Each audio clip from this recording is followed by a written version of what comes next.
सभी को नमस्कार।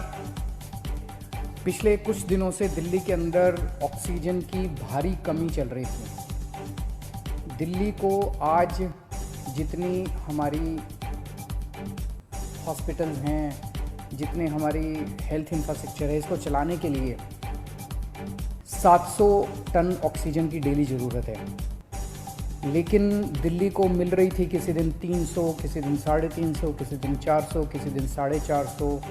इस तरह से दिल्ली को ऑक्सीजन मिल रही थी, जिसकी वजह से अस्पतालों में कमी हो रही थी। अस्पताल मैसेज पे मैसेज डाल रहे थे, फिर मीडिया में आ रहा था इस अस्पताल में घंटे भर की ऑक्सीजन बची है, उधर आधे घंटे की ऑक्सीजन बची है, मरीजों की मौत हो सकती है और काफ़ी ज़्यादा दिक्कत हो रही थी।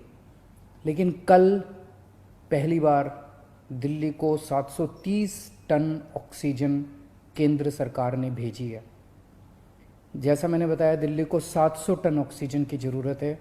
कल पहली बार केंद्र सरकार ने 730 टन ऑक्सीजन भेजी है। हम तहे दिल से दिल्ली की जनता की तरफ से, उनका मुख्यमंत्री होने के नाते, मैं केंद्र सरकार का बहुत बहुत शुक्रिया अदा करता हूँ। मैं दिल्ली हाई कोर्ट का बहुत बहुत शुक्रिया अदा करता हूँ। मैं दिल्ली सुप्रीम कोर्ट का बहुत बहुत शुक्रिया अदा करता हूँ। केंद्र सरकार का बहुत बहुत शुक्रिया अदा करता हूँ। इन सब के प्रयासों से हम लोगों को कल 730 टन ऑक्सीजन मिली। हम तहे दिल से शुक्रगुजार हैं। बहुत सारी जानें बचेंगी इसकी वजह से, इस एक कदम की वजह से। लेकिन एक दिन 700 टन ऑक्सीजन आने से काम नहीं चलेगा। जब तक ये कोरोना की सेकेंड वेव कम नहीं हो जाती, हमें डेली 700 टन ऑक्सीजन की ज़रूरत है। ऐसा ना हो कि कल 700 टन आई और आज फिर से 400-300 टन आ जाए, फिर से सारे अस्पतालों के अंदर हाहाकार मच जाएगा। मेरी सबसे हाथ जोड़ के विनती है, अपील है, प्रार्थना है कि ये 700 टन ऑक्सीजन अब कम मत होने दीजिएगा। डेली 700 टन ऑक्सीजन आनी चाहिए दिल्ली के अंदर, और इसके लिए दिल्ली के लोग हमेशा के लिए सभी के ऋणी रहेंगे। हम सब लोग शुक्रगुजार रहेंगे। इस दौरान जब दिल्ली के अंदर ऑक्सीजन की कमी हुई थी, तो कई अस्पतालों ने अपने बेड कम कर दिए। एक बहुत बड़ा अस्पताल है जिसमें 300 बेड हैं, उसने 100 बेड कम कर दिए। ऐसे समय में जब कोरोना की महामारी चल रही है, लोगों को बेड नहीं मिल रहे, हमारा प्रयास तो ये होना चाहिए कि हम ऑक्सीजन के बेड्स की, आईसीयू के बेड्स की संख्या को और बढ़ाएं। लेकिन अगर ऐसे समय में बड़े बड़े अस्पताल अपने बेड कम कर देंगे तो फिर तो लोगों के अंदर त्राही त्राही मच जाएगी। इस तरह से कई अस्पतालों को, हमें सरकारी अस्पतालों के अंदर बेड, एलएनजेपी में बेड कम करने पड़े, जीटीबी में बेड कम करने पड़े, राजीव गांधी में बेड कम करने पड़े ऑक्सीजन की कमी की वजह से। अब एक तो मेरी सभी अस्पतालों से निवेदन है कि वो अपने बेड वापस जितने पहले थे उतने बढ़ा लें।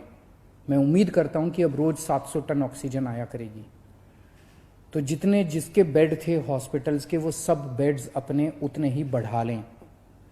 दूसरी बात, कई अस्पताल वालों से मेरी मुलाकात हुई इन दिनों में।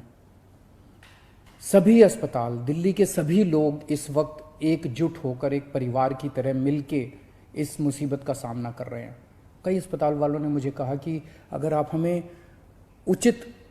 समुचित अगर ऑक्सीजन दिलवा दें तो हम और बेड बढ़ा लेंगे। कोई कहता है मैं 100 बेड और बढ़ा दूंगा लोगों को बचाने के लिए, मैं 150 बेड और बढ़ा दूंगा। कोई कह रहा है मैं 50 बेड और बढ़ा लूंगा। इस तरह से कम 1000, 1500, 2000 बेड हम अपने मौजूदा अस्पतालों में और बढ़ा सकते हैं, एग्जिस्टिंग कैपेसिटी से भी और बढ़ा सकते हैं।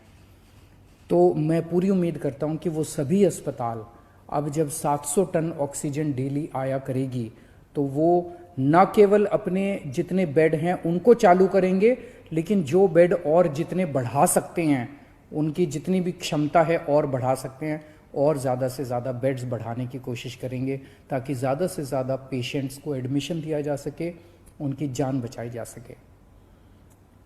अगले कुछ दिनों के अंदर हमने बहुत बड़े स्केल पे प्लान किया हुआ है। अगर 700 टन ऑक्सीजन डेली आ जाती है दिल्ली के अंदर, हम इतने सारे ऑक्सीजन के बेड्स क्रिएट कर देंगे। ढेरों बेड्स क्रिएट करने का हमने प्लान बनाया हुआ है। हम इतने ऑक्सीजन के बेड्स, अभी ऑक्सीजन की कमी की वजह से हम राधा स्वामी सत्संग में हम 5,000 बेड क्रिएट कर सकते हैं। बुराड़ी में 2 जगह हम लोगों ने 2,500 बेड तैयार किए हुए हैं।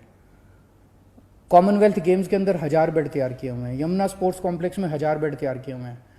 9,500 बेड हम तुरंत तैयार कर सकते हैं अगर ऑक्सीजन समुचित मिल जाए हम लोगों को। तो अगर ऑक्सीजन समुचित मिल गई, हम ये सारे बेड ऑक्सीजन बेड्स क्रिएट कर देंगे।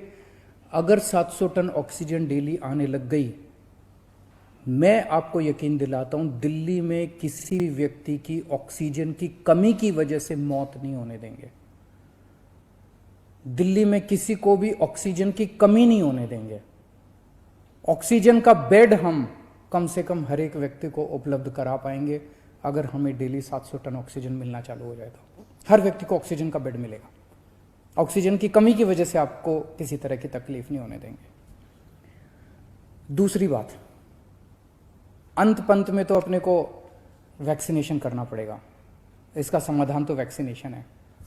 और वैक्सीनेशन अभी 18 से 45 साल की उम्र के युवाओं के लिए जब से हमने वैक्सीनेशन खोला है तो बड़ा उत्साह है युवाओं के अंदर वैक्सीन लगवाने का। पिछले 3-4 दिन में मैं, मनीष जी, सतिंदर जैन जी, हम सब लोग कई सारे वैक्सीनेशन सेंटर्स का दौरा करके आए हैं, युवाओं से मिल के आए हैं। इतना उत्साह है युवाओं के अंदर। और दिल्ली के अंदर जो व्यवस्थाएं आपकी सरकार ने की है आपके लिए वैक्सीनेशन सेंटर्स में, उसको लेके लोग बहुत खुश हैं। इतने मैसेजेस आ रहे हैं मेरे पास, इतने मैसेजेस आ रहे हैं लोगों के, युवाओं के, कि जी बहुत अच्छी व्यवस्था है। और मैं गया था, मेरे को बहुत अच्छा लगा वहाँ पे वैक्सीन लगवा के। मेरी सभी युवाओं से अनुरोध है, युवाओं से क्या, अब तो 18 साल से ऊपर जो भी है, केवल 45 साल तक की मैं बात नहीं कर रहा, मैं सबकी बात कर रहा हूँ। अगर आप 18 साल से ऊपर की उम्र के हैं और आपने वैक्सीन नहीं लगवाया तो आप ज़रूर रजिस्टर कीजिए, अपॉइंटमेंट लीजिए और जाके वैक्सीन लगवाइए। अपने ज़्यादा से ज़्यादा दोस्तों को बताइए, रिश्तेदारों को बताइए, सब लोगों को वैक्सीन लगवाने के लिए प्रेरित कीजिए। अभी तक हम लोग दिल्ली में 35,74,000 लोगों को टोटल 35,74,000 डोज दे चुके हैं। इनमें पहली डोज 28 लाख लोगों ने केवल 1 डोज ली है और 7,76,000 लोगों ने दोनों डोज ली है। और पिछले 3 दिन से 18 से 45 साल की उम्र के लिए, युवाओं के लिए ये खुला है। 3 दिन में दिल्ली में 1,30,000 के करीब युवाओं को वैक्सीन लगी है और मैं उम्मीद करता हूं कि आने वाले दिनों में और भी लगेगी। अभी हमारी जितने पिछले 3 दिन के अंदर सारी व्यवस्थाएं बहुत अच्छी तरह से लागू कर दी गई हैं। सारी व्यवस्थाएं बहुत सलीके से, ठीक तरीके से अब चल रहा है, बहुत स्मूथ तरीके से चल रहा है। एक ही कमी है, आज हम चाहें तो इस वैक्सीन को कई गुना बढ़ा सकते हैं, वैक्सीनेशन को कई गुना बढ़ा सकते हैं, लेकिन अभी वैक्सीन की कमी, सप्लाई की कमी हो रही है। अगर हमें समुचित सप्लाई मिल जाए तो जैसा मैंने आपको प्रॉमिस किया था कि 3 महीने के अंदर हम पूरी दिल्ली को वैक्सीन कर देंगे। तो अभी सप्लाई का हम इंतज़ार कर रहे हैं। अगर सप्लाई हमारे पास सफिशेंट आ जाएगी, जितनी जल्दी सप्लाईज आ जाएंगी, हम इसको बहुत सारे सेंटर खोल देंगे। सेंटर खोलने में कोई दिक्कत नहीं है, तो उसकी कोई चिंता नहीं है। और मैं उम्मीद करता हूँ कि आने वाले समय में सभी सरकारें काम कर रही है। ये एक इतनी बड़ी महामारी है जिसको कोई भी अकेले इस पे पार नहीं पा सकता। मैं उम्मीद करता हूं कि आने वाले दिनों में हम इसी तरह से सब लोग मिलके काम करेंगे, सारी सरकारें मिलके काम करेंगी। कोर्ट्स का हम लोगों को बहुत सहयोग मिल रहा है, सभी कोर्ट्स भी मदद कर रहे हैं, सारी संस्थाएं भी मदद कर रही है। और मुझे पूरी उम्मीद है कि ऊपर वाले की कृपा से हम जरूर इससे मुक्ति पाएंगे। नमस्कार।